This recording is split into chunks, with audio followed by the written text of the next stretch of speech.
The games industry is in a very large state of flux, and we're seeing an insane amount of layoffs despite record profits. Kind of like movies, it feels like only a very certain type of game is getting greenlit. Despite the market obviously showing that there are interests in unique experiences compared to these cookie cutter money funnels. AAA games will always be at the mercy of the shareholders. So there's really only one hope for gaming. Save the indie games, save the world.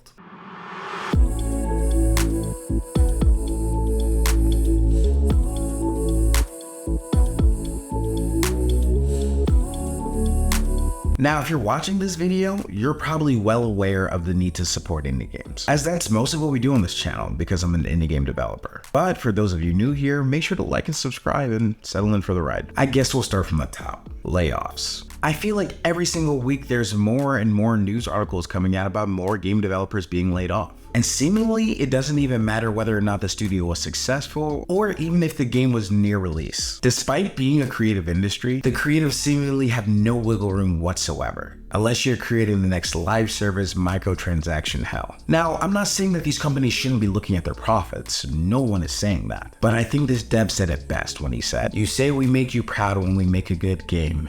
Make us proud when times are tough." AAA studios are oftentimes seen as dispensable even when they are producing hits. Just look at Insomniac, who produced the Spider-Man games. They've literally dropped hit after hit after hit and still had a major layoff this year. The execs don't care, their shareholders don't care. They just want their bottom line or the best position in the market, and they don't care who they crush in the process. Lack of originality. This is something we've been hearing for years. Games aren't original and weird anymore, they're all the same thing. Every year they're releasing the same game, just reskinned. Are AAA games allowed to try new things? Of course they are. But what you're not going to see is nearly as many risky and adventurous decisions. Why shouldn't Activision release Call of Duty 45 with the same game modes if everyone's just gonna buy it anyways? Why shouldn't EA release Sports Ball 2025 with the same career mode options? They are not being incentivized to innovate. Big studios are not willing to pour money into unproven IP like they used to. So instead, they do what they know and they stay away from risk at the expense of originality and gamers. The future. The beginning of this video was very dramatic. Save the indie games, save the world. But what I meant was, by supporting indie games, you could be supporting a potential cultural reset for the gaming world.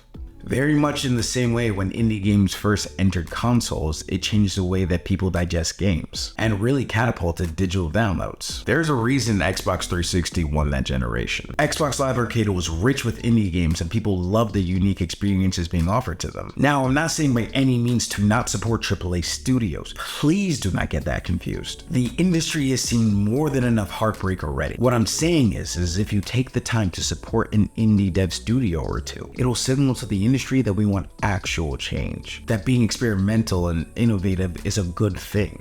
Look at how many game genres began because some indie developer decided to take a risk and mix together two things we were familiar with to create something entirely new. Games are one of those things that you see people say, oh, $15 to $25 for an indie game, that sounds like a lot. But consider how much time you actually spend playing these games and enjoying them. How many hours of entertainment do you get out of it? There are these self-contained experiences that you can enjoy anytime for years. How is that not a great purchase? One of the best values in entertainment, if you ask me. So if you resonated with this video and you agree that there needs to be a change, one, make sure to like and subscribe because it truly helps the channel grow. And two, go buy some weird indie games. Thanks for watching and I'll see you in the next one.